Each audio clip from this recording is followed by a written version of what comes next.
Olá, pessoal! Nessa aula nós veremos como utilizar uma rede neural como um extrator de atributos ou descritores de uma imagem, para usar esses descritores em uma classificação, uma operação de classificação de imagens. Ou seja, nós não vamos treinar uma rede neural para classificar imagens, nós vamos usar ela apenas para extrair descritores das imagens, e aí nós vamos usar esses descritores e um classificador, no caso o classificador SVM, para fazer essa classificação das imagens.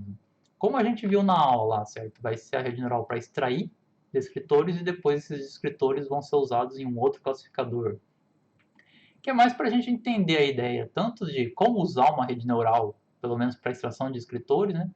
Também a ideia de uma rede neural, né, que é extrair descritores e depois classificar, só que no caso a parte de classificação vai ser feita por um classificador SVM, e também como usar um classificador SVM de uma biblioteca, né? Então nós vamos ver alguns conceitos aí sobre alguns diferentes tópicos, na verdade. E também nessa aula, uma coisa que eu quero fazer aqui é apresentar alguns conceitos novos da linguagem Python. Porque nas aulas anteriores eu tentei simplificar ao máximo a sintaxe do Python para a gente focar mais na parte teórica, né? Então, basicamente, a gente usou funções, estruturas condicionais de repetição e listas do Python, foi o que a gente usou. Mas nessa aula eu quero apresentar alguns conceitos interessantes que facilitam bastante a nossa vida. E Python realmente, apesar de ser uma linguagem bem simples, ela é razoavelmente bem complexa. Ela tem várias coisas bem interessantes de serem usadas no dia a dia. Então, nós vamos ver, por exemplo, sobre geradores em Python, como criar um gerador, como listar todos os arquivos em um diretório, como trabalhar com expressões regulares. Então, nós vamos ver alguns conceitos aí interessantes que eu acho que são importantes a gente saber sobre Python. Bom, as imagens que nós vamos usar aqui na classificação vão ser as imagens de dígitos que a gente viu lá na aula teórica, né? Então, eu tenho aqui uma pasta, o meu notebook, e uma pasta que contém os meus dígitos. Mas essa pasta está organizada em duas subpastas aqui. Uma pasta para treinamento. Então, aqui estão as imagens que vão ser usadas no treinamento do meu classificador mesmo.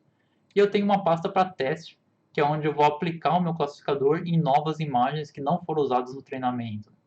Então, a pasta treinamento, ela contém aqui 1000 imagens, ou melhor, 10.000 imagens no total, né? São 1000 imagens para cada dígito.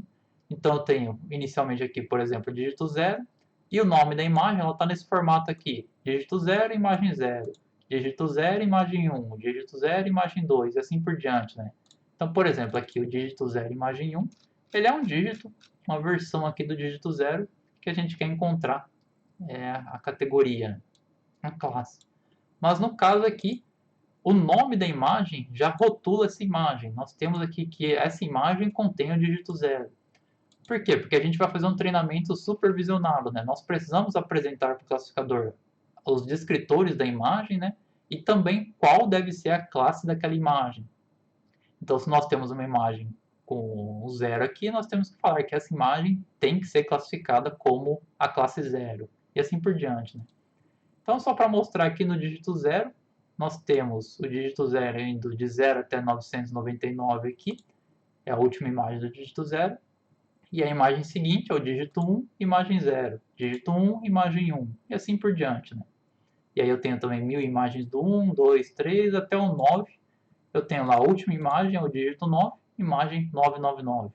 Certo? Então essas são as minhas 10.000 imagens que vão ser usadas no treinamento. E voltando aqui, na minha pasta teste, eu tenho só algumas imagens, são 30 imagens no caso, 3 imagens por dígito, e essas imagens elas não estão rotuladas, elas simplesmente estão com o nome imagem 0, 1, 2 até 29, certo? Ou seja, a ideia é que nós vamos treinar um classificador em imagens que foram rotuladas, e aí nós vamos apresentar novas imagens para esse classificador que nós não sabemos o rótulo, por exemplo, essa imagem aqui, e nós queremos que quando essa imagem for apresentada para o classificador, ele retorne o número 5, indicando que aqui contém o dígito 5, né? Essa imagem contém o dígito 5. Que é essencialmente fazer uma transformação, né, de uma matriz de valores para um único valor inteiro, indicando qual o objeto que está nessa imagem, no caso, o dígito 5. Então essas vão ser as imagens de teste do nosso classificador. Ok? Então esses são os dados. Bom, voltando aqui no notebook, nós vamos importar as bibliotecas que vão ser usadas no processamento. A primeira biblioteca é a biblioteca NumPy, que nós já usamos várias vezes, acho que na empresa de introdução, né? A outra biblioteca é o scikit-learn. No caso, nós vamos importar aqui o classificador SVM dessa biblioteca. Na aula sobre segmentação, nós usamos lá o classificador cabezinhos, ou melhor, o Kmédias, né? Nós usamos o Kmédias para fazer a segmentação dos pixels, para achar grupos de pixels. Aqui nós vamos usar o classificador SVM para fazer a classificação dos descritores, né, das imagens.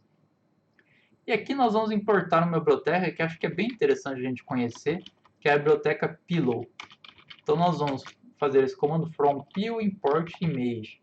Essa biblioteca, que o nome é Pillow, ela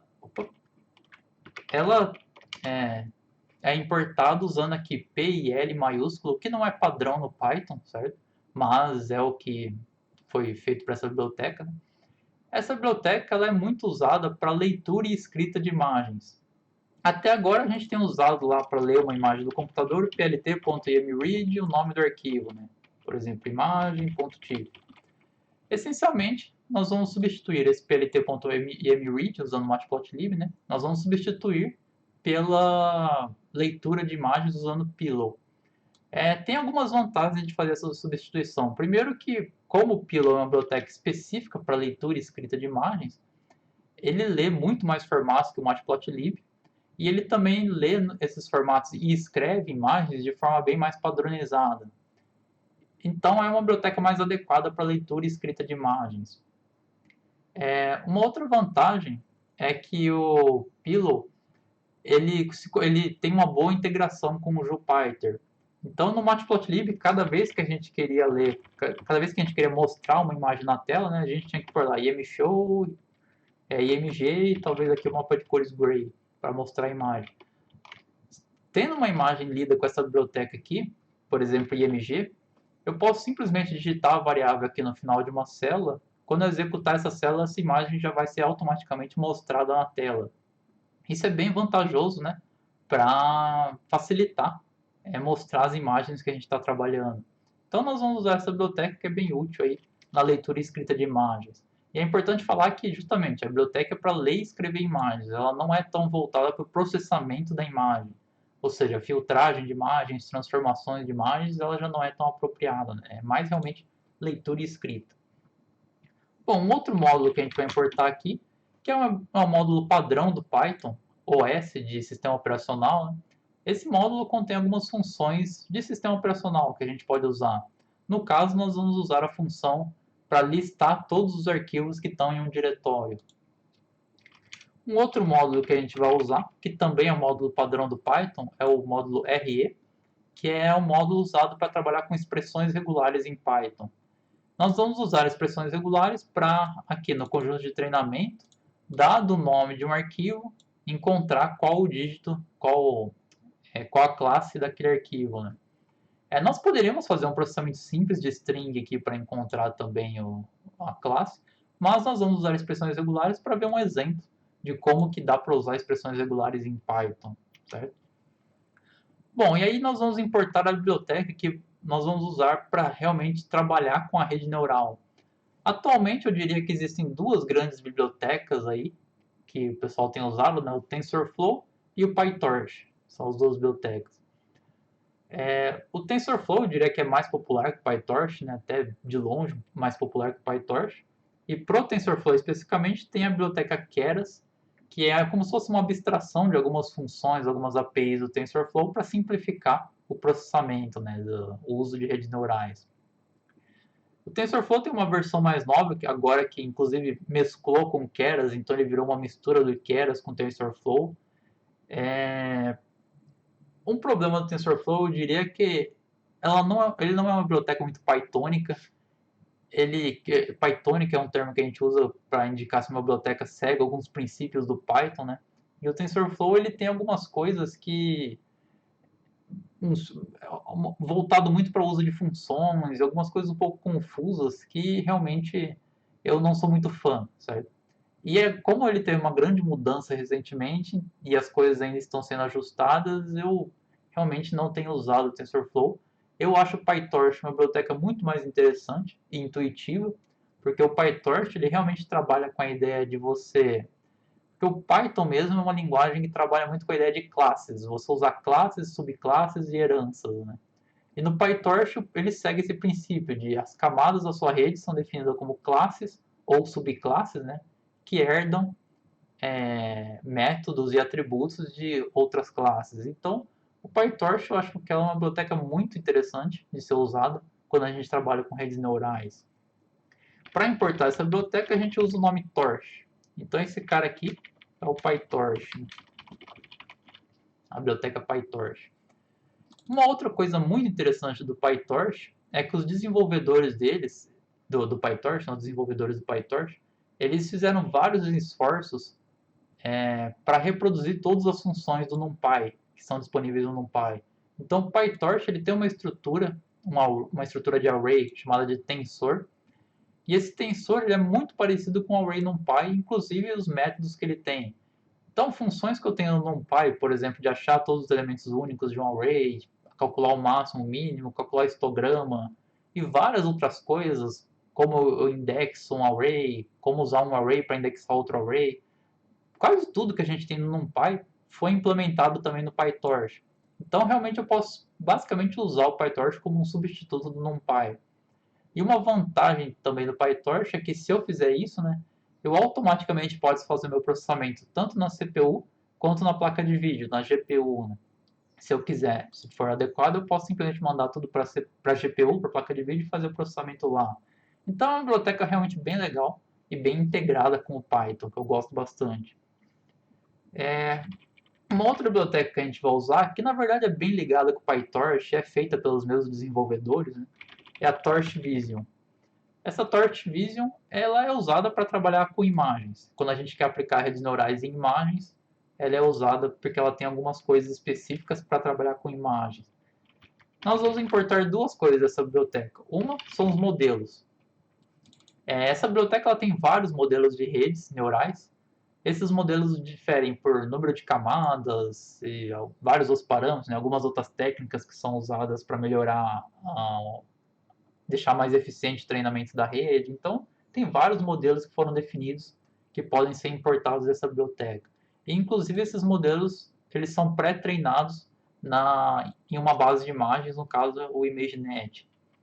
E uma outra coisa que a gente vai importar dessa biblioteca é o módulo aqui, Transforms. Esse módulo Transforms é usado para fazer transformações na imagem para o meu treinamento. Por exemplo, redimensionar a minha imagem para um tamanho padrão. Como a gente viu, as imagens têm que estar no mesmo tamanho padrão, né? Então eu posso usar, eu tenho a transformação de redimensionar, eu tenho transformações de normalização da imagem, eu tenho várias coisas aqui, de dar um crop na imagem, cortar a parte da imagem, né, o crop. Eu tenho várias transformações que são bem usadas para fazer o pré-processamento da minha imagem antes de eu enviar ela para a rede neural. Né? No caso, nós só vamos usar uma função bem simples de conversão para um tensor, mas tem várias outras coisas nesse pacote de transformações que podem ser usadas. Né? Bom, então essas são as bibliotecas que a gente vai usar. Né? O NumPy, o classificador SVM do Scikit-learn, o Pillow para ler e escrever imagens, listar os arquivos de um diretório, expressão regular, modelo de rede neural, né, que a gente vai usar, ou melhor, redes neurais em geral. O modelo de rede neural vai ser carregado do Torch Vision e aqui umas transformações que a gente pode usar. Né? Então essas são as bibliotecas. Agora nós vamos definir duas funções auxiliares aqui, que elas vão ajudar a gente no processamento dos dados, aqui na leitura das imagens que a gente tem no diretório aqui de dígitos. Então a primeira imagem, a primeira função, desculpa, a gente vai chamar de file name to label. A ideia dessa função vai ser receber o nome de um arquivo e retornar qual a classe da imagem contida naquele arquivo. Então, eu vou receber, por exemplo, lá o nome dígito 0, imagem 6.png, ela vai ter que retornar o valor 0, que é o zero que está aqui depois do dígito. Né? Então, recebe uma string, nome de arquivo, né, e retorna um inteiro contendo a classe da imagem ali. Para fazer isso, nós vamos usar expressões regulares. Então, para usar uma expressão regular no Python, primeiro a gente tem que compilar essa expressão regular. A gente faz isso usando aqui. Nós tínhamos o módulo RE, né, de expressão regular, nós usamos a função compile e nós passamos para ela a expressão regular que a gente quer usar. Então, no caso, nós vamos usar essa expressão regular aqui. Que essencialmente nós vamos buscar nas strings, essa string aqui, né, dígito, underline e um valor inteiro. Então nós queremos buscar dígito, underline e algum valor inteiro. Que é o que a gente tem aqui, né? Dígito, underline e algum valor inteiro, seja 0, 1, 2, o que seja. Né? Que o barra D, para quem não lembra, né, busca qualquer dígito, qualquer valor inteiro na minha string. Quem não lembra muito sobre expressões regulares ou nunca viu, é interessante dar uma pesquisada aí sobre regular expressions, né? Ou expressões regulares, é um assunto bem interessante. É quase que uma outra linguagem que a gente pode usar aí para fazer uma detecção de strings e é muito útil em várias situações. Né? Então, no caso aqui, nós vamos procurar por strings que tenham esse padrão. E aí, nós vamos ter aqui um objeto match, que vai ser o nosso padrão que está sendo buscado, e nós vamos realmente buscar esse padrão numa string que é passada para ele. No caso, o nosso arquivo. Nós vamos passar o nome do arquivo, vai ser buscado esse padrão lá e vai ser retornado um match.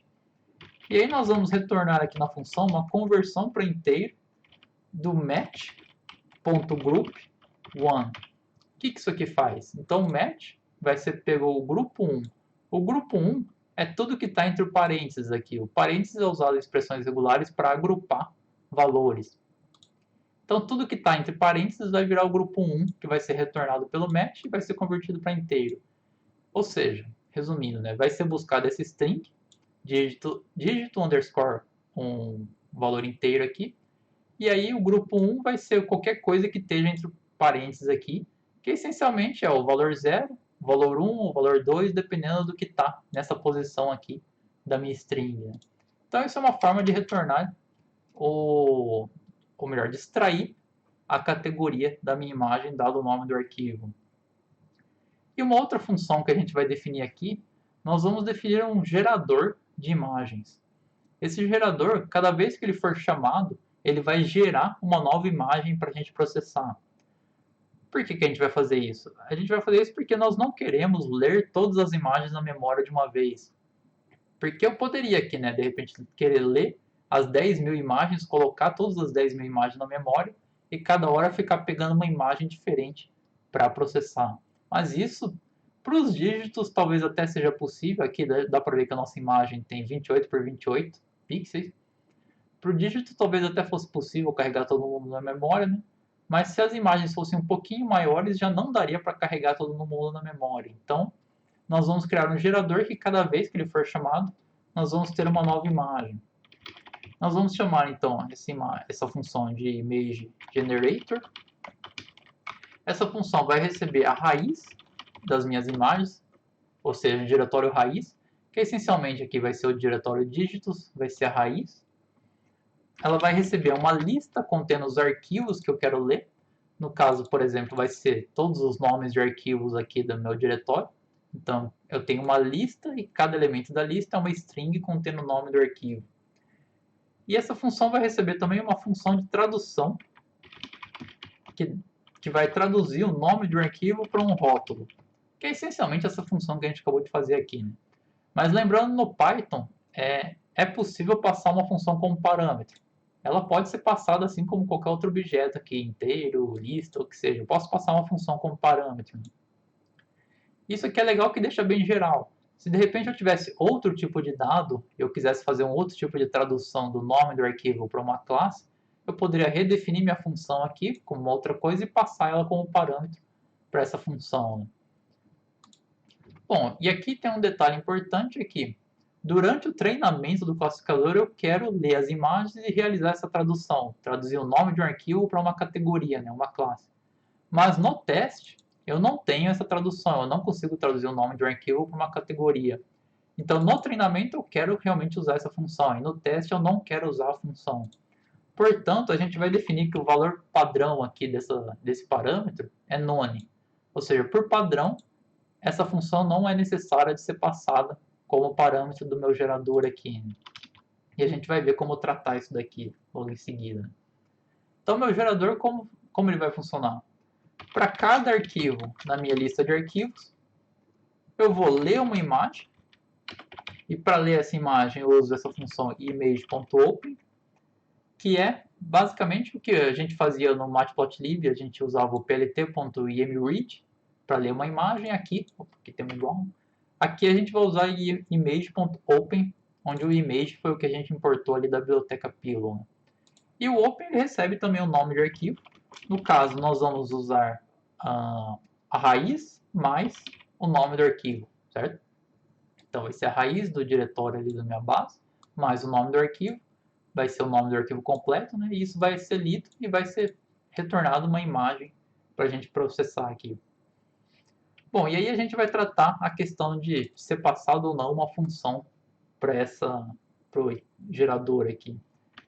Nós vamos escrever aqui, se essa função for none, se esse parâmetro aqui, né, func, filename to label for none, quer dizer que nós não queremos realizar essa tradução do nome de arquivo para uma classe.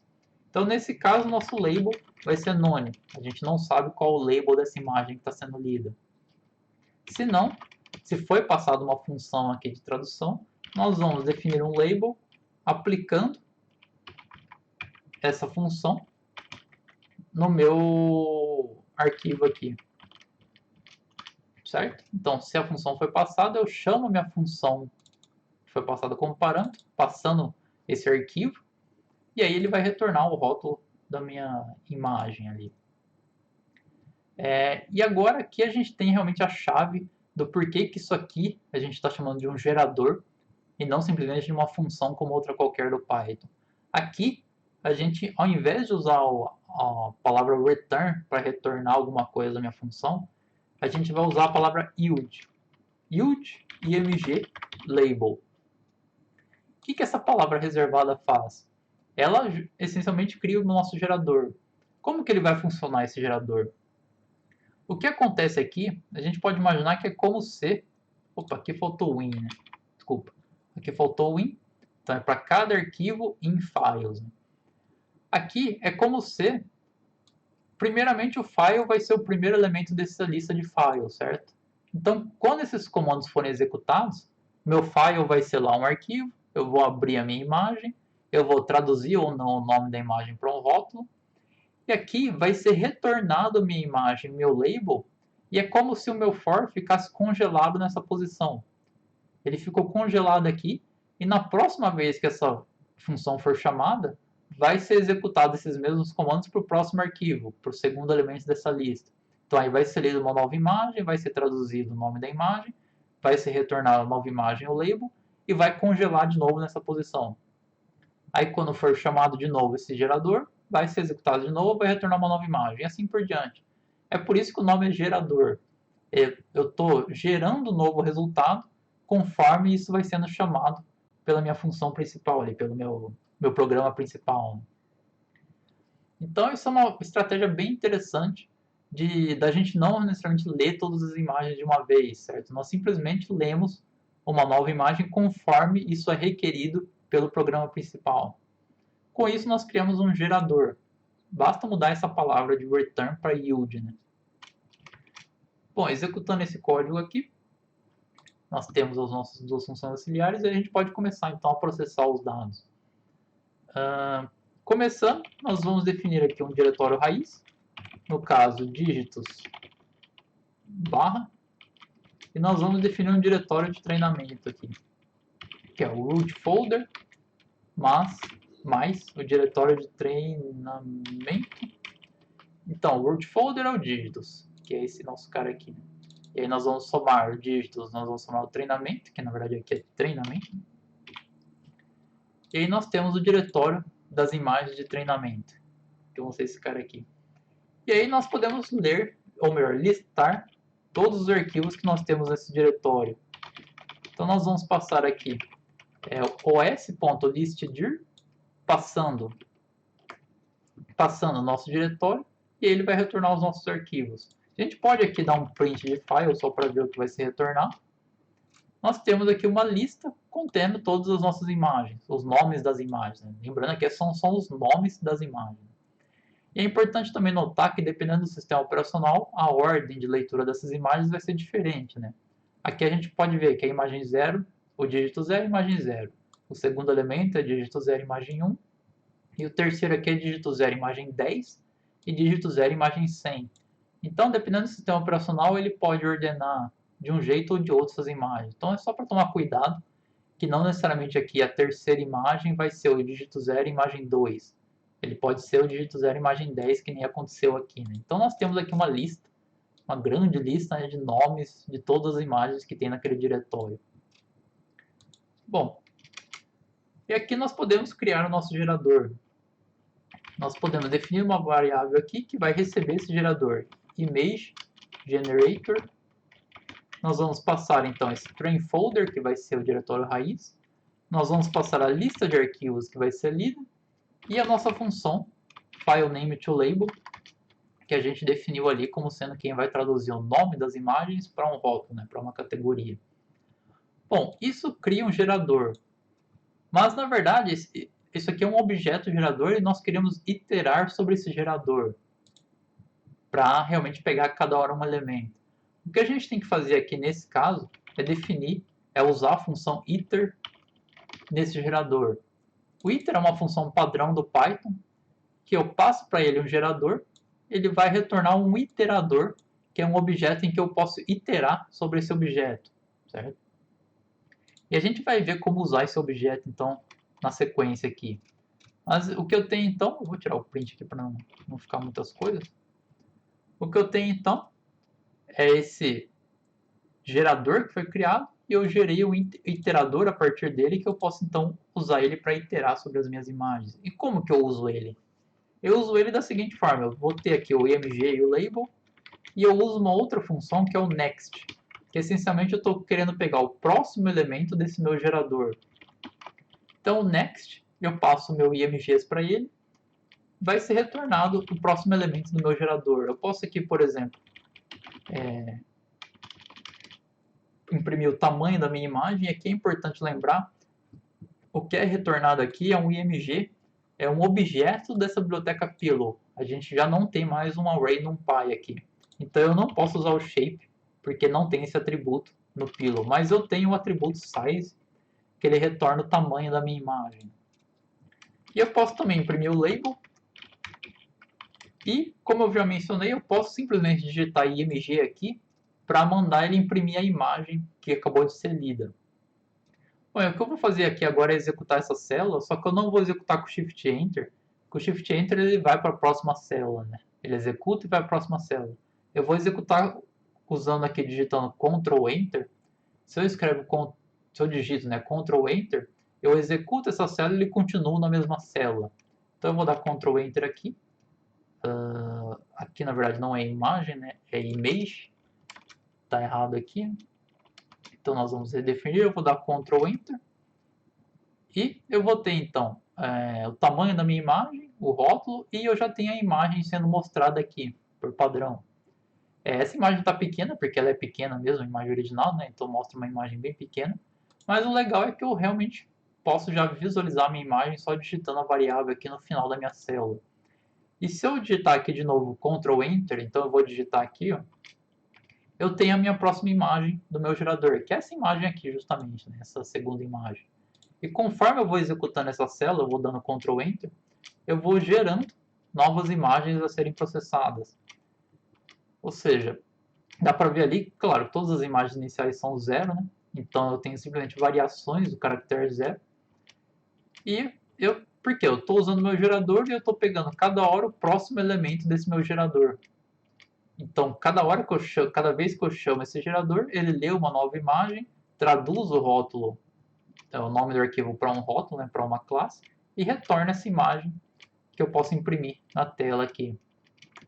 E é importante lembrar, eu poderia usar esse gerador dessa forma aqui também, for img label in imgs. Eu poderia fazer isso também, né? E aí, sei lá, imprimir o tamanho da imagem, ou o que seja. É uma forma de usar um gerador ou um iterador. Mas eu posso usar assim também. Eu pego o próximo elemento desse meu gerador e aí uso ele para fazer o processamento aqui. Ok? Bom, então essa é a parte do processamento dos dados, né? Da leitura dos dados, na verdade. É importante notar que essa parte de organização dos dados, leitura dos dados, muitas vezes é realmente uma tarefa bem complicada. Aqui eu tentei simplificar ao máximo essa leitura para a gente poder fazer realmente a leitura de forma bem simples. Até por isso que eu tentei mostrar algumas técnicas aqui que usualmente é importante aplicar elas, porque os dados muitas vezes são bem desorganizados ou não são muito bem padronizados, né? Então é interessante definir esse tipo, usar esse tipo de técnicas para ler os dados. Mas esses são os dados, então. E aí nós vamos então usar esses dados em uma rede neural para extrair descritores das imagens e aí usar esses descritores em um classificador. Para isso, o que a gente vai fazer primeiro aqui então é carregar uma rede neural na memória. Né? Para isso, a gente vai definir aqui uma variável model, em que nós vamos usar o models aqui do TorchVision, que lembrando, ele tem vários modelos de rede, e nós vamos usar um modelo de rede específico. Se vocês quiserem, a gente pode aqui dar um tab, models. E aí digitar tab, ele vai aqui completar com vários modelos que a gente poderia usar. Por exemplo, AlexNet, que é um modelo já bem antigo, DenseNet, GoogleNet, Inception, MobileNet, ResNet, que é o que a gente vai usar. ShuffleNet, tem vários modelos aqui dos mais variados que a gente poderia usar e, de novo, eles variam de acordo com o número de camadas e algumas outras técnicas aí de arquiteturas de redes neurais. No caso, nós vamos usar o modelo ResNet 18. O 18 aqui é justamente porque ela tem 18 camadas. Então isso aqui é uma função que vai carregar o nosso modelo. E aqui nós vamos usar um parâmetro pré-trained igual a true. Isso aqui é para indicar que eu quero carregar os filtros da minha rede. Eu quero que os valores desses filtros sejam valores que foram pré-treinados em uma outra base de imagens. No caso aqui, a base de imagens é a ImageNet, que a gente viu na aula. Ou seja, essa rede ela foi pré-treinada para classificar lá milhões de imagens em 1000 categorias diferentes. Foi encontrado quais os filtros mais ideais para fazer essa classificação. E aqui eu estou falando que eu quero usar esses filtros que foram encontrados para essa tarefa. Se eu colocasse aqui falso, eu estaria falando que eu quero que meus filtros carregados aqui sejam totalmente aleatórios. Os valores deles são aleatórios. E aí, é claro, eu teria que treinar minha rede para os meus dados para conseguir fazer a classificação. Mas no caso, nós vamos carregar uma rede pré-treinada, já com os filtros adequados para trabalhar com imagens. Ou melhor, com um grande conjunto de imagens distintas. Né? Bom, a primeira coisa que a gente tem que fazer com esse modelo é colocar ele no modo Evaluate. Isso aqui, essencialmente, nós digitamos aqui model.eval, eval é de evaluate, que essencialmente nós estamos falando que nós não queremos treinar esse modelo. Nós vamos acertar algumas coisas aqui, vamos simplificar, de certa forma, esse modelo, falando que nós não queremos fazer um treinamento, nós só queremos aplicar essa rede em uma nova imagem para extrair valores. Então, nós colocamos esse modelo nesse modo evaluate aqui. Bom, essa é a nossa rede neural, bem simples de carregar, né, a rede neural. O que a gente precisa agora é, de alguma forma, aplicar essa rede neural nessa imagem que a gente tem aqui que está sendo lida no formato Pillow. Para fazer isso, nós vamos ter que implementar algumas transformações dessa imagem, porque essa rede neural ela espera uma imagem de 3 canais no formato de um tensor, que é o formato do PyTorch, e com 4 dimensões. A gente vai ver o porquê dessas coisas logo mais. Né? Mas ela espera uma imagem, ou melhor, um tensor de uma forma bem específica. Né? E essa nossa imagem ela tem um único canal, porque é em nível de cinza, e também é um objeto do Pillow. Então nós temos que fazer algumas transformações para poder aplicar a rede na imagem. Bom, a primeira coisa que a gente vai fazer é ler uma imagem aqui. Pegar o next do nosso gerador. Então nós vamos ter uma nova imagem, um novo label. Então nós vamos primeiramente converter essa imagem de nível de cinza, que tem um canal, para 3 canais. Para converter de nível de cinza para 3 canais, basta replicar o mesmo canal do nível de cinza nos 3 canais diferentes. Nós vamos ter uma imagem que ela é colorida de certa forma, né? Ela está no padrão RGB, mas como os 3 canais têm os valores exatamente iguais, ela continua sendo nível de cinza, né? Visualmente ela continua sendo só tons de cinza. Mas para fazer essa conversão a gente pode usar uma funçãozinha que tem no Pillow por padrão, que pode ser usada, né? O que a gente vai fazer é, nós vamos definir uma nova variável, que é o img.convert, e vai converter para o formato RGB. Ou seja, eu pego o meu objeto, que é da biblioteca Pillow, importante lembrar, ele tem esse método convert, e esse método a gente pode converter para vários formatos de imagens distintos. Por exemplo, aqui o formato L, que seria o nível tons de cinza, né, de luminosidade. Formato RGB, CMYK, e na verdade tem vários outros formatos que eu posso converter a minha imagem, dependendo da string que eu passo aqui. Então isso vai realizar a conversão de uma imagem com um único canal para uma imagem com 3 canais, onde essencialmente cada canal aqui foi só copiado para formar 3 canais. Aí nós precisamos agora, essa imagem ela ainda é dessa biblioteca Pillow, né, um objeto dessa biblioteca. Nós precisamos converter essa imagem para um tensor, onde o tensor é a estrutura básica do PyTorch, que é análogo, completamente análogo a um array do NumPy. Para fazer essa conversão, nós vamos usar a biblioteca transforms.toTensor. E é importante notar que esse cara aqui ele é uma classe. Então nós precisamos primeiro criar uma instância da classe e depois aplicar essa classe num objeto. Então só para fazer em 2 passos primeiros aqui, é como se eu criasse uma transformação e depois eu definisse essa transformação na minha imagem. Então eu criei uma transformação aqui que faz a conversão do toTensor. E essa função aqui, acho que talvez até tenha na documentação aqui, ela converte uma imagem do tipo Pil, da biblioteca Pillow, ou um array NumPy, para um tensor do PyTorch.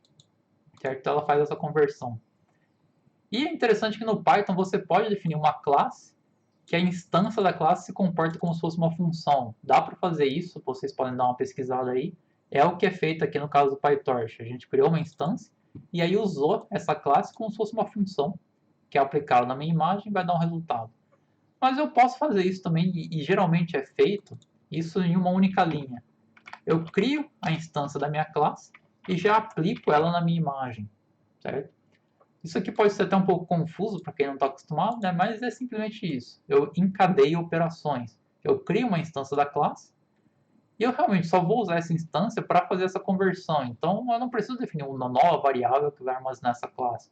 Eu simplesmente crio a instância e já aplico numa imagem aqui, como se fosse uma função, e isso vai retornar uma transformação, né? Vai ser um tensor. A gente pode até mandar imprimir aqui só para dar uma olhada, né? Essencialmente eu tenho um array, certo? Um tensor como se fosse um array no Py. Aqui está tudo zero porque o fundo da imagem é zero mesmo. Os valores são zero porque eles são pretos. Bom, e aqui tem uma outra coisa importante. O meu modelo, então, esse modelo de rede neural, ele espera imagens coloridas, porque ele foi treinado em imagens coloridas, né? Aí, as imagens do ImageNet são coloridas, então eu preciso que a minha imagem tenha 3 canais, que é o que a gente fez aqui. Ele espera um tensor, que é o que a gente fez aqui. E também, nessas bibliotecas de redes neurais, tanto TensorFlow, Keras ou PyTorch, em geral eles trabalham com batches de imagens, ou seja, conjuntos de imagens. Em geral eu não mando uma única imagem para a minha rede neural, eu mando várias imagens de uma vez, num único batch. Então, por exemplo, ao invés de eu mandar uma única imagem aqui, eu vou mandar lá 10 imagens de uma vez, aplicar minha rede neural nessas 10 imagens para ter o resultado. Isso é mais eficiente, tanto no sentido de eu mover o meu dado para a memória da placa de vídeo, porque isso é uma operação bem custosa, certo? Eu fazer essa mudança do meu dado para a memória da placa de vídeo. Se eu movo um bloco grande de dados de uma vez, é mais eficiente. E também se eu aplicar minha rede de uma vez em várias imagens simultaneamente, também é mais eficiente eu fazer isso. Então, em geral, modelos de rede neural, ou melhor, bibliotecas, né, elas trabalham com batches de imagens. Portanto, esse meu modelo ele espera um array que tenha 4 dimensões. Essas 4 dimensões são quais? A primeira dimensão é o número de imagens que eu tenho num batch. Ou seja, se eu estou mandando 10 imagens, minha primeira dimensão vai ter tamanho 10 porque eu tenho 10 imagens. A segunda dimensão é o número de canais da minha imagem. No caso, a gente tem 3 canais aqui. A terceira dimensão é o número de linhas da imagem, e a quarta dimensão é o número de colunas. Então a gente pode até vir aqui, dar um print de mg.shape. A nossa imagem, nesse momento, ela é um tensor e ela tem o tamanho 3 canais, 28 linhas por 28 colunas. Mas a gente precisa aqui adicionar uma nova dimensão, que é como se fosse, o que nós vamos fazer aqui é criar um batch de imagens contendo uma única imagem, certo? Como que a gente faz isso? Nós usamos essa função aqui, img.unsqueeze, na dimensão 0. Isso aqui a gente pode até mandar imprimir de novo aqui. O que ele vai fazer? Opa, img.shape que a gente quer. Ele vai simplesmente adicionar uma nova dimensão aqui no meu array. Certo? Ou seja, não tem nenhum significado assim de nova informação que está sendo adicionada. Simplesmente eu estou dando um unsqueeze, eu quero que na minha primeira dimensão aqui eu adicione uma nova coordenada aqui no meu array. Então, no final disso, o resultado dessa operação é que eu tenho aqui um batch de imagens contendo uma única imagem. Essa imagem tem 3 canais, 28 linhas e 28 colunas, certo? Com isso, eu tenho a minha imagem preparada aqui para ser aplicada na minha rede neural. E uma coisa bem legal do PyTorch é que minha rede neural ela se comporta nada mais do que uma função. Eu posso usar a minha rede neural como se fosse uma função. Então eu vou ter aqui os meus descritores, em que eu vou aplicar o meu modelo na minha imagem. Ou seja, o meu modelo nada mais é do que uma função que eu aplico na minha imagem, que agora é um tensor de 3 canais de 4 dimensões, e eu vou ter os descritores. Eu posso aqui imprimir esses descritores, e também, se eu quiser aqui o descriptors.shape, o descriptors ele vai ser um tensor também, e como eu falei, o tensor ele imita um array NumPy, então ele tem aqui o atributo shape para indicar o tamanho desse descritor. Né? Se eu executar isso, então, eu tenho aqui um tensor com os meus descritores. E lembrando, meu modelo foi treinado numa base de imagens para categorizar em 1000 classes diferentes. Né? Então o resultado aqui vai ser 1000 valores que eu tenho. Eu posso olhar aqui no final. Eu tenho meu tamanho é 1 por 1000. Por que esse 1 aqui? Porque justamente o meu modelo é aplicado em um batch de imagens. Se eu tivesse enviado 10 imagens para o meu modelo aqui, ou seja, se ao invés de uma única imagem eu tivesse 10 em um único batch, seria retornado então 10 descritores aqui. Eu teria uma dimensão de 10 linhas com 1000 elementos em cada linha, né? Ou seja, eu tenho 1000 descritores para cada uma das imagens que eu mandei para minha rede, que nesse caso é só uma única imagem. Bom, e uma coisa só que é importante notar aqui é que esses 3 comandos aqui que a gente deu, eles podem ser feitos em uma única linha. Eu poderia ter feito isso daqui, né? img igual a transforms.toTensor aplicado no meu img.convert para RGB. E aí eu posso dar um unsqueeze aqui na dimensão 0. Porque o Python ele permite esse encadeamento de comandos, né? Então, eu converto a minha imagem para RGB, eu aplico a minha conversão para tensor e eu adiciono uma dimensão adicional aqui no início. Eu vou ter também já a minha imagem, eu poderia substituir esses 3 comandos aqui, né? Em uma única linha, que é o que a gente vai fazer ali na sequência. Então, é importante sempre notar que nós podemos fazer esse encadeamento de operações no Python. Ok, nós vimos então como carregar as imagens, né, como ler as imagens dos diretórios, como aplicar uma rede neural para extrair os descritores. Agora, o que a gente tem que fazer é aplicar essa rede neural em cada uma das imagens que a gente tem para extrair os descritores dessas imagens e salvar esses descritores em um novo array, né? E aí esse array vai ser usado para treinar o nosso classificador. Seria simples simplesmente iterar sobre cada imagem e aplicar o descritor, mas como eu acabei de mencionar, isso seria uma operação bem ineficiente. Eu tenho que criar batches de imagens, ou seja, um conjunto de imagens, e mandar esse conjunto de imagens de uma vez para a placa de vídeo para aplicar o meu modelo. Então isso complica um pouquinho o código, mas não muito, né? É simplesmente ir criando um array em que a gente salva, por exemplo, 20 imagens por vez, e aí envia esse array para a placa de vídeo e aplica o nosso modelo desse array. Bom, então vamos fazer aqui esse código. A primeira coisa que a gente vai definir é como se fosse uma variável global aqui, com o dispositivo que vai ser usado. Por isso que a gente usou letras maiúsculas aqui, para indicar que essa variável é global, então a gente espera que essa variável seja usada dentro de funções também. Então a gente define o dispositivo que vai ser usado, porque aqui nós aplicamos a rede neural na CPU, no processador, certo? Em nenhum momento nós enviamos os dados ou o modelo para a placa de vídeo, para a GPU. Isso aqui foi aplicado no processador. Aqui, se nós queremos usar um dispositivo que seja placa de vídeo, nós definimos aqui o device igual a CUDA. No caso, CUDA porque são os cores CUDA, né, que são usados realmente para fazer o processamento de uma rede neural. Se eu quiser usar a CPU, eu posso definir um device igual a CPU aqui, para mim mandar o processamento só para o processador, que aí na verdade vai ser o padrão, né? Por padrão já é usado o processador. Mas a gente vai definir o CUDA para usar a placa de vídeo mesmo. E é importante notar, se você não tiver uma placa de vídeo recente da NVIDIA, recente na verdade acho que até uns 4 anos, nos últimos 4 anos aí já daria, ou 5 anos, que essencialmente a placa de vídeo ela tem que ter esses cores CUDA, numa versão razoavelmente recente. Se você não tiver uma placa de vídeo com essa capacidade aqui de processamento, você pode usar o Google Colab. Então, Google Colab, bom, se você buscar Colab no Google, você vai encontrar. Ele é uma interface do Jupyter que a gente pode usar como a gente usa o Jupyter mesmo. Né? Eu posso lá importar uma biblioteca e mandar plotar um gráfico. E aí eu posso usar como a gente usa o Jupyter, só que o legal dele é que ele é uma máquina virtual ali, que é disponibilizada pelo Google de graça. E nós podemos usar placa de vídeo nessa máquina virtual. Por padrão, é usada só a CPU, é alocado somente processador para essa máquina virtual. Se você quiser usar a placa de vídeo, você tem que vir aqui em Runtime, Change Runtime Type, e aqui em Hardware Accelerator vai estar por padrão None aqui, e aí você tem que mudar de None para GPU. Quando você põe GPU e salva aqui agora, ele aloca uma placa de vídeo ali para a sua máquina virtual aqui, e aí você pode usar a placa de vídeo, mandando dados para a placa de vídeo e executando a rede neural na placa de vídeo.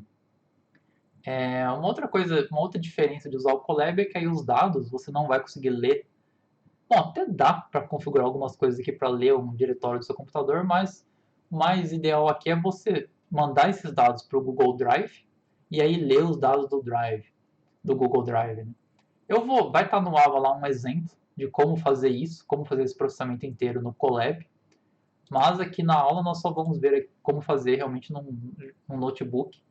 E também, se você não tiver a placa de vídeo, você pode tentar usar a CPU e ver se roda num tempo razoável, né? E dependendo do processador, pode ser que você consiga rodar também. Mas por padrão aqui a gente vai usar a placa de vídeo. Então nós vamos definir uma função que vai gerar os nossos descritores. Então nós vamos começar aqui getDescriptors, que vai ser a nossa função. O primeiro parâmetro vai ser o nosso gerador de imagens. O segundo parâmetro vai ser o modelo de rede que vai ser usado para extrair os descritores. Né? Vai ter um outro parâmetro que é o tamanho do batch, o batch size. Então, BS aqui é de batch size, que é um nome de variável bem usual, que é utilizado aí para representar o tamanho de um batch. Ou seja, quantas imagens vão ser enviadas de uma vez para minha rede neural. Nós vamos ter um outro parâmetro que é o nonfiles, que é o número de arquivos. E aqui uma coisa um pouquinho chata de um gerador é que como ele gera conforme necessárias imagens, eu não sei quantas imagens eu tenho, né? Eu não consigo dar um len do meu gerador para ver o número de imagens que eu tenho. Então, por isso eu tenho que passar o número de imagens aqui, porque a gente vai precisar dele. E um outro parâmetro que a gente vai usar aqui só para facilitar o código é o tamanho do descritor. A gente poderia aqui dentro da função aplicar a rede neural para a primeira imagem, ver qual é o tamanho do descritor e aí alocar os arrays necessários. Né? Mas para simplificar, a gente já vai passar como parâmetro descriptor size, que nesse caso vai ser 1000 nos nossos dados aqui. Né? Então, isso aqui simplifica um pouco o código. Bom, a primeira coisa que a gente vai fazer nessa função é colocar o modelo no modo evaluate, garantir que a nossa rede está no modo evaluate. que, como a gente viu lá, ele desabilita algumas coisas do modelo, porque nós estamos falando que eu não quero treinar minha rede, eu só quero aplicar ela em imagens. Então a gente pode pôr eval aqui só para garantir que o modelo está desse modo. E aí nós vamos enviar o modelo para o dispositivo. Então nós temos aqui esse método model.to. Quando a gente usa esse to, a gente passa como parâmetro uma string indicando qual dispositivo a gente quer enviar a nossa rede neural. No caso device, se ele foi definido aqui em cima como CUDA, nós vamos mandar esse modelo para a placa de vídeo, para a memória da placa de vídeo. Bom, na sequência aqui nós vamos definir um array de zeros, usando o NumPy mesmo. Esse array vai ter o número de linhas é igual a numFiles e o número de coluna descriptor size, que é onde a gente vai salvar os nossos descritores. Então esse array vai ser bem grandinho, certo? Vai ter um numFiles vai ser 10.000 linhas por 1.000 colunas, então ele tem um tamanho razoável aí, usa bastante memória, né? Mas ele tem que ser esse tamanho para armazenar realmente os descritores de cada arquivo, né? De cada imagem. Nós vamos também definir um array de zeros aqui, que vai ser o array que vai armazenar os rótulos, as classes dos nossos arquivos. E esse array a gente já vai falar que ele vai ter o tipo inteiro, porque os rótulos são tipo inteiro, né? Então, nós vamos armazenar os descritores e os rótulos das imagens que estão sendo lidas. Bom, uma coisa que a gente vai fazer aqui é pegar o tamanho da primeira imagem que tem na base, porque a gente poderia também passar como parâmetro o tamanho da imagem, mas nós vamos capturar primeiro o tamanho das imagens que tem para poder aplicar a nossa rede neural aqui, ou melhor, para poder alocar os arrays necessários. Então a primeira coisa que a gente vai fazer é ler uma das imagens do nosso gerador. A gente vai dar um next do imgs. E aí nós vamos definir o img.shape aqui como sendo igual a img.size. Lembrando que o nosso gerador ele vai gerar uma imagem como sendo um objeto da biblioteca Pillow. Esse objeto não tem o shape, né? Ele tem o size, que retorna o tamanho da nossa imagem. E aí nós vamos definir um tensor aqui, que é um array essencialmente, como sendo um tensor de zeros.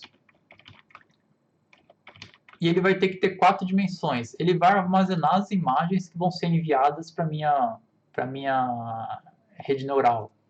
Então ele vai ter que ser um array de zeros, e a sintaxe, como eu falei, é muito parecido com o NumPy. No NumPy, para gerar um array de zeros, a gente usava np.zeros e passava o tamanho do array. Aqui a gente usa torch.zeros e passa o tamanho do array. Então o tamanho desse array vai ser o que? BS, porque a primeira dimensão, lembrando, é o número de imagens no meu batch de imagem, né? Eu tenho o número de canais na segunda dimensão, que eu vou ter 3 canais na minha imagem. Eu vou ter o número de linhas, que vai ser o img.shape1, porque aqui isso aqui é uma coisa importante de notar, que o Pillow, quando eu uso o size, ele retorna uma tupla aqui, em que o primeiro elemento é o número de colunas e o segundo elemento é o número de linhas, certo? Então isso aqui é o número de linhas da minha imagem. E aí eu tenho img.shape0, que é o número de colunas da minha imagem. Então, lembrando só, isso aqui é o inverso do shape, né? Do ponto shape do NumPy. Isso aqui vai criar um array, essencialmente, que a gente vai armazenar as nossas imagens para enviar para o modelo, né? Para a rede neural. Bom, aí o que a gente tem que fazer, então, para enviar esse cara Bom, esse é o batch de zero, né? Só que a gente já leu uma das imagens aqui do nosso gerador. Então a gente vai salvar a primeira imagem no nosso batch aqui. Então a primeira imagem desse batch vai ser quem? Vai ser a transformação da minha imagem para um tensor. E eu vou pegar minha imagem e converter para RGB, certo? Então, eu pego a minha primeira imagem ali que foi lida no meu gerador, eu converto para RGB, aplico a transformação para tensor e salvo aqui como primeiro elemento do meu batch. Lembrando, eu não preciso dar o unsqueeze aqui, porque aqui eu realmente já vou salvar essa imagem aqui como sendo um elemento zero do meu batch. Eu não vou enviar isso aqui direto para a rede neural. Se eu fosse enviar isso para a rede neural, a gente precisaria dar o unsqueeze aqui. Aqui eu não preciso. Eu também já vou salvar o meu primeiro label que eu li aqui, né? Ok, esse é o primeiro elemento, que eu só li esse primeiro elemento para poder ter o tamanho da imagem aqui, para definir o tamanho do batch. Agora, então, o que a gente vai fazer é realmente iterar sobre todos os elementos do meu gerador aqui. Então, a gente vai colocar aqui for index, e aqui é uma sintaxe do Python que é interessante a gente aprender. Eu vou colocar aqui o img label entre parênteses, in enumerate o meu imgs, certo? Isso aqui, o que ele vai fazer? Eu vou até criar uma célula aqui. O enumerate a gente já chegou a ver. Ele essencialmente value in enumerate. Eu posso enumerar, por exemplo, uma lista. E aí eu dou um print do index value aqui. Eu vou ter, então, o enumerate. Se eu usar esse enumerate em alguma coisa que é iterável, no caso uma lista, ele vai retornar aqui nas minhas duas variáveis o índice do meu elemento e o valor dele. Então eu vou ter aqui o índice 0, 1, 2, 3 e o valor, né? 5, 7, 2, 4, que eu tenho aqui. Ok? Isso é o enumerate. E no Python a gente tem também essa sintaxe que eu posso usar esse parênteses aqui. Por que eu uso parênteses? Porque a gente sabe que esse MGs, cada hora ele retorna dois elementos. E esses dois elementos é que vão ser retornados nessas variáveis aqui.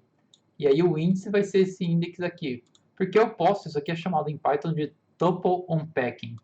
Eu posso fazer, por exemplo, esse tipo de coisa. A, B,C é igual a uma lista no valor 4 e eu tenho uma sublista aqui, 6, 2, por exemplo. Se eu imprimir os valores de A, B e C, eu tenho realmente, eu capturo. Se eu uso o mesmo formato aqui, né, se eu tenho uma lista que tem um valor e uma outra sublista, se eu usar isso daqui, eu capturo em cada variável aqui já o valor respectivo que eu tenho ali, né? Então é isso que está sendo feito aqui. O imgs vai retornar uma tupla com uma imagem e um label, e vai retornar, o enumerate vai retornar um índice. Fazendo isso, eu vou ter uma variável que tem o índice do meu elemento, a minha imagem e o meu label, certo? E uma outra coisa importante, o enumerate, a gente já leu a imagem 0 aqui. Então eu não quero, o meu índice ele tem que começar em 1, porque já foi o índice 0 aqui da minha imagem 0, que foi a primeira. O enumerate ele tem um parâmetro aqui que é o start. Se eu falar que eu quero começar em 1, ele vai começar no índice 1 aqui, certo? Então eu posso simplesmente colocar aqui start igual a 1. Ok. Então a primeira coisa que a gente vai obter aqui é o índice do batch. Qual o batch que a gente está executando naquele momento? O índice do batch vai ser dado pelo índice da imagem atual dividido pelo tamanho do batch. Então, o índice da imagem que eu estou lendo naquele momento dividido pelo tamanho vai ter qual batch que eu estou naquele momento. Então, eu vou ter o batch 0, batch 1, batch 2 e assim por diante. E aí eu quero saber qual o índice da minha imagem dentro de um dado batch, que vai ser o índice das imagens menos o batch index vezes o batch size. Então, por exemplo, eu estou usando um batch size de 20, eu estou querendo enviar 20 imagens de uma vez para a placa de vídeo, né? E eu estou nesse momento no índice 27. Então, vamos supor lá, eu vou apagar isso aqui. Eu estou com batch size de 20 e a minha imagem ela tem o índice 27. Então, meu batch index vai ser quem? Vai ser 27 dividido por batch size e vai retornar o valor inteiro, né? Lembrando que barra retorna o valor inteiro. Então, isso aqui vai ser 1. 1 vezes 20 vai dar 20, né? 27 menos 20 vai dar 7. Então, o índice da minha imagem dentro de um dado batch, eu estou na sétima imagem para aquele batch, certo? Ou seja, esse cara vai de 0 até o batch size. Ok. Aí, tendo esses dois, eu vou realmente salvar a minha imagem no meu batch. Então, eu vou usar o índice batch aqui. Eu vou aplicar minhas transformações to tensor na minha imagem.convert, que é o que a gente fez ali em cima. Eu vou pegar a minha imagem que está aqui, né, que eu estou iterando, converter ela para RGB, aplicar a transformação para tensor e salvar ela nessa posição aqui do meu batch. Então a imagem 0, 1, 2, 3, assim por diante vai ser salva no batch. E eu vou também salvar o label da minha imagem que foi lida, para ter um array, um tensor de label. Então aqui a gente salvou o label do tensor da imagem. Bom, então nós vamos lendo as imagens e salvando no batch. Aí quando a gente completar um batch, então de novo, se meu batch size for 20, quando eu tiver aqui 20 imagens lidas e salvas nesse batch, aí eu vou enviar esse batch para a minha rede neural. Então a gente vai ter aqui um if. Lembrando, como o índice começou em 1, a gente vai ter que pôr aqui index mais 1, porcentagem BS igual a 0. Porcentagem, lembrando, é o resto da divisão. Então, quanto o resto da divisão de índice mais 1 pelo batch size for 0, nós fazemos esse processamento, que é enviar o batch para a placa de vídeo, para a rede neural. Como a rede neural ela foi enviada pela placa de vídeo para o dispositivo, nós temos que também enviar o nosso batch para a placa de vídeo, né? Então, nós colocamos aqui batch to device. E aqui é importante notar que o model to device ele é feito em place. Eu não preciso retornar nada aqui. Já para o dado, ele não é feito em place, né? O dado é copiado para a placa de vídeo e eu tenho que, bom, em place de certa forma, né? O objeto vai estar na placa de vídeo, né? E aí eu não preciso retornar ele. Aqui é retornado um novo objeto que esse cara vai estar na placa de vídeo, né? Ou, se o dispositivo for CPU, ele vai estar na CPU. Né? Mas o fato é que se o dispositivo for CPU, nada vai ser feito aqui, porque ele já está no processador. Né? Então ele é enviado para o device, e a gente tem então agora o dado, um batch de imagens na placa de vídeo, e o modelo também na placa de vídeo. O que a gente vai fazer aqui agora então é output é igual a model batch. Então nós vamos aplicar o nosso modelo de rede, que foi passado aqui, nesse batch, e vai ser retornado os descritores. Aqui só tem uma coisa interessante, uma coisa adicional que é interessante de fazer, que é a gente adicionar esse contexto aqui, with.torch.nograd. Isso aqui é uma coisa que só ele vai ajudar a deixar um pouco mais rápido esse processamento. Que aqui também a gente está falando que nós não queremos calcular os gradientes desse cálculo aqui, porque nós não vamos querer otimizar a nossa rede neural. E o if é uma palavra reservada do Python que você cria um contexto específico. Então, aqui nesse contexto, qualquer processamento que eu fizer na minha rede neural, eu não quero calcular gradientes, então não vai ser feito nenhum processamento adicional aqui para o cálculo de gradientes para otimizar a minha rede. Né? É só para deixar um pouco mais rápido. Se a gente não usar isso daqui, funcionaria também. Só seria um pouco mais lento, né? E teria um desperdício aí de processamento. Bom, então, com esse cara, nós aplicamos o modelo e nós temos aqui, lembrando o array, o número de linhas dele vai ser o batch size, BS, e o número de colunas é 1000. Que a gente vai salvar nesse data aqui, né? Então aqui a gente pode fazer salvar esse dado. Então o que a gente vai fazer? Em data de batch index vezes batch size até batch index mais 1 vezes batch size. Nós vamos transformar o dado num array NumPy de novo, que é o output. E aqui é importante, a gente não pode transformar o array, o dado, se ele estiver na GPU, se ele estiver na placa de vídeo. Né? Então a gente volta ele para a CPU. Então nós falamos que o output, que está na placa de vídeo, a gente envia ele para a CPU, transforma num array NumPy, e aí salva em data. E salva nessas linhas aqui, né, de batch index vezes batch size, até batch index mais 1 vezes batch size. E aí, como nós já completamos um batch, nós reiniciamos o nosso batch aqui, só para garantir, né, torch.zeroslike batch.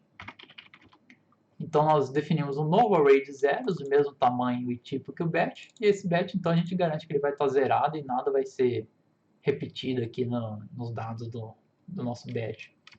Bom, e aí a gente pode retornar o data e os labels, certo? Então foi feito isso, né? O modelo, foram definidos os dados, eu peguei a primeira imagem só para definir aqui o tamanho do batch, para alocar o array, né? E aí, para cada índice, para cada imagem label, a gente vai lá adicionando as imagens no nosso batch. Quando o batch é completado, quando eu tenho um batch lá cheio de imagens, eu envio ele para o meu dispositivo aplico o modelo e salvo o resultado no array de dados aqui.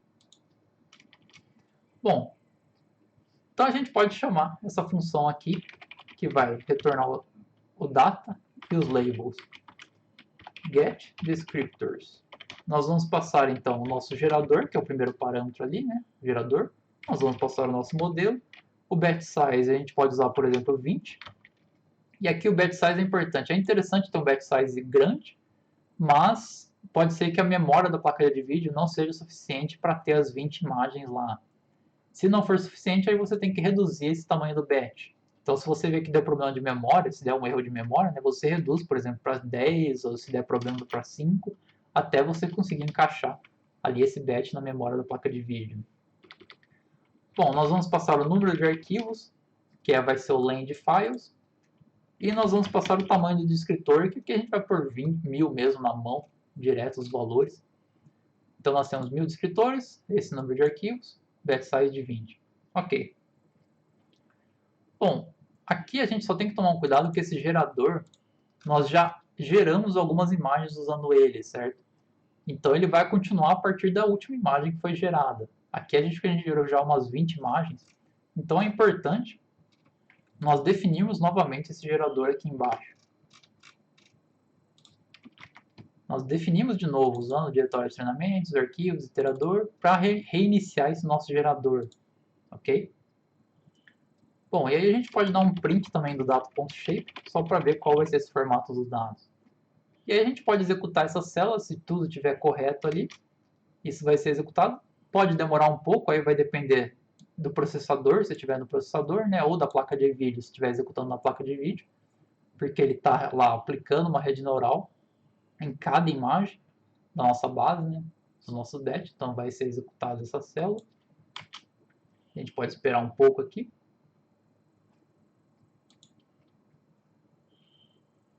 E nós esperamos, né, um data que tenha as 10.000 linhas e 1000 colunas.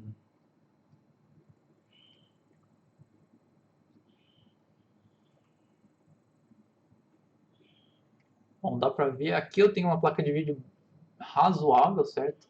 É uma RTX 2080 Ti, então mesmo nessa placa que é bem potente, já demorou aí quase uns 30 segundos, eu diria, né? Que aí executou e imprimiu o resultado aqui, né? Bom, e tendo obtido os descritores das imagens, né? Eu posso agora então treinar o meu classificador.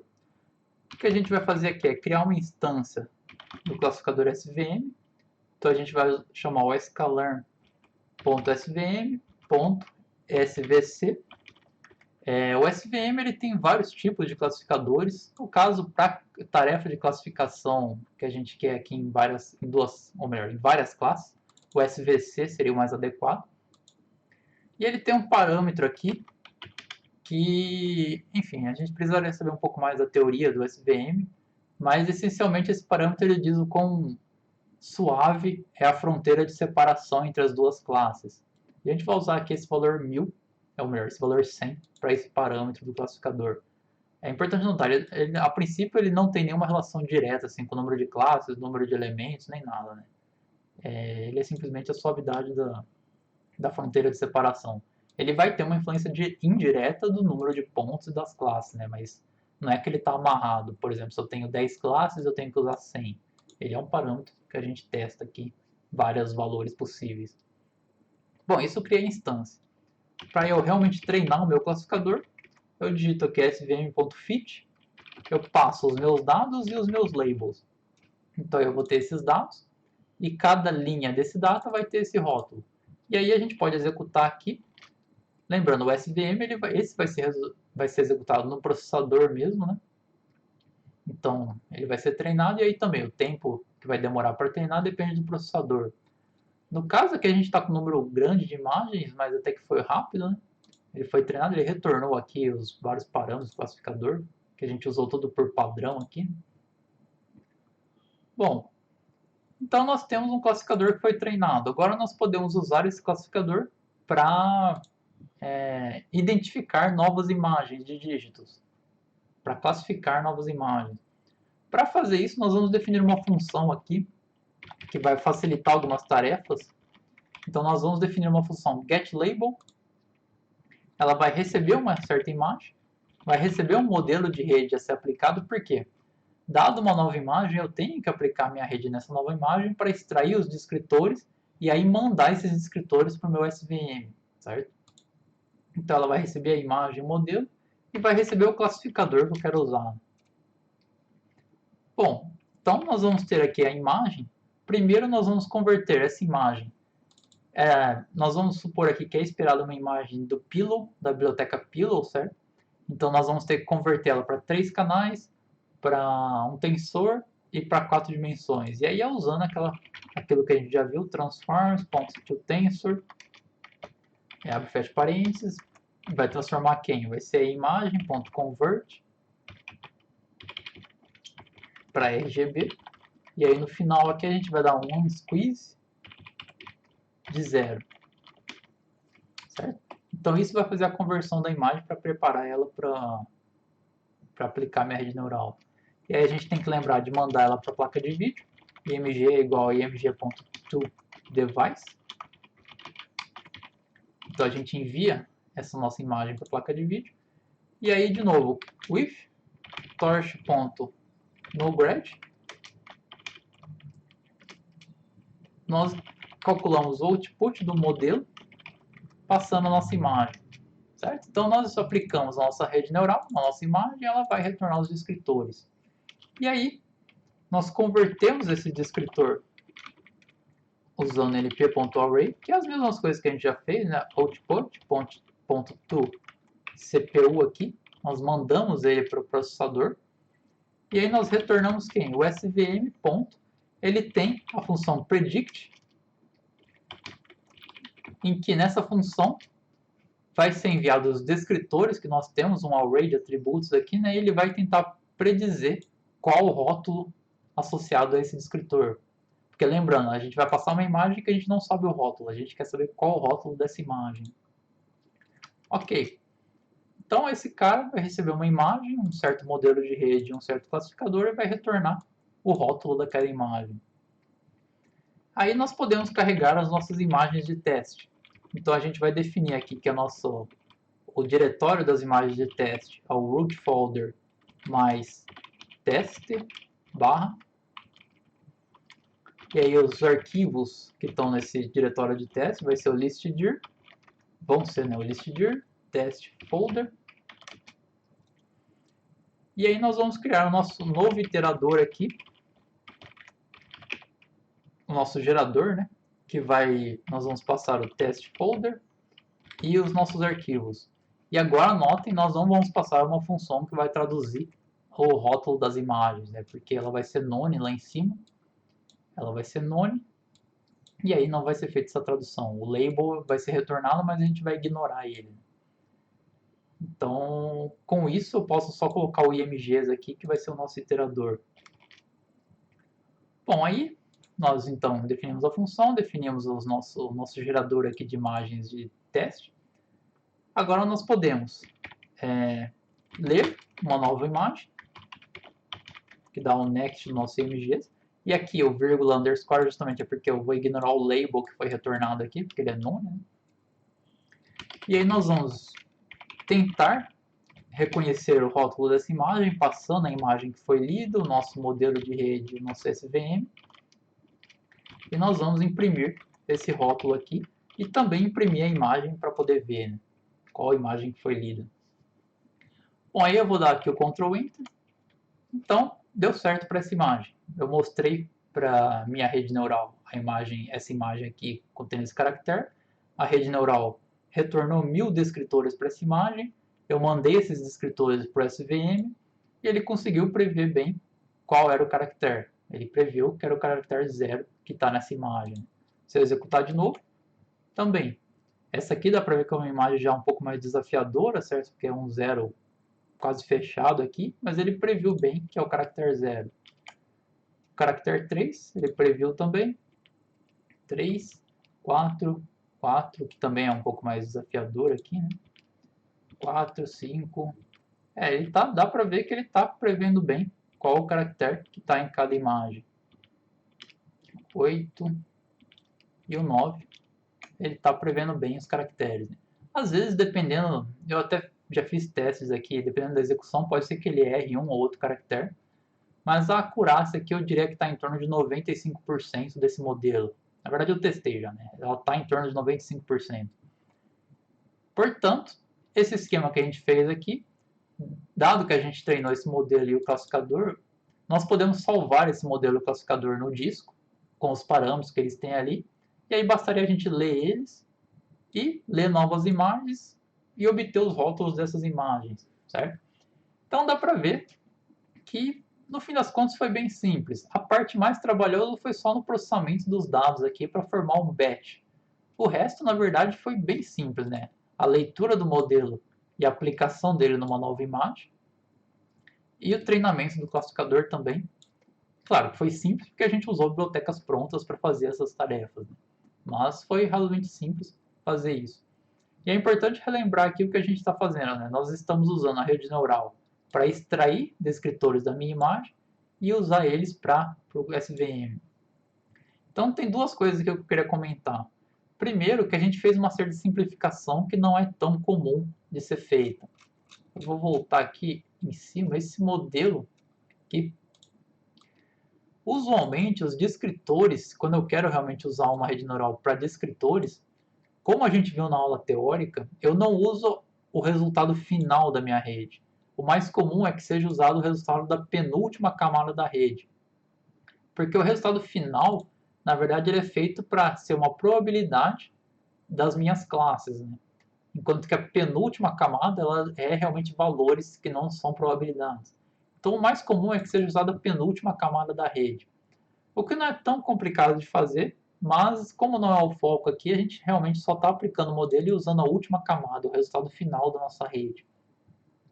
Uma outra coisa que eu já comentei, né, é que o mais adequado é que esses descritores, na verdade, nós realizássemos um treinamento adicional da minha rede para ajustar os pesos da rede para eles ficarem um pouco mais específicos para as bases de imagens que eu tenho.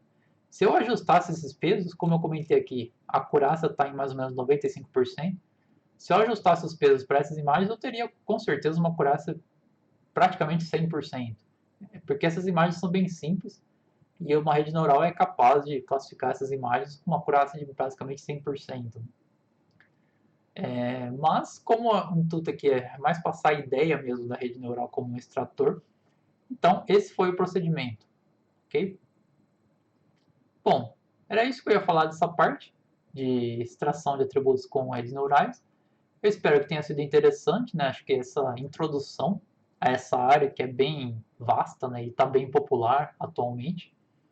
E dá para fazer muitas outras coisas com esse tipo de estrutura, né? E só também mencionar no final aqui que como é interessante a biblioteca PyTorch. Ela nesse código ela está basicamente invisível quase no nosso código, né? O nosso modelo que foi lido de forma bem fácil virou uma função e basicamente foi isso que é feito no PyTorch aqui. O resto é basicamente processamento do Python. Então por isso que eu gosto bastante do PyTorch para fazer o processamento de usando redes neurais.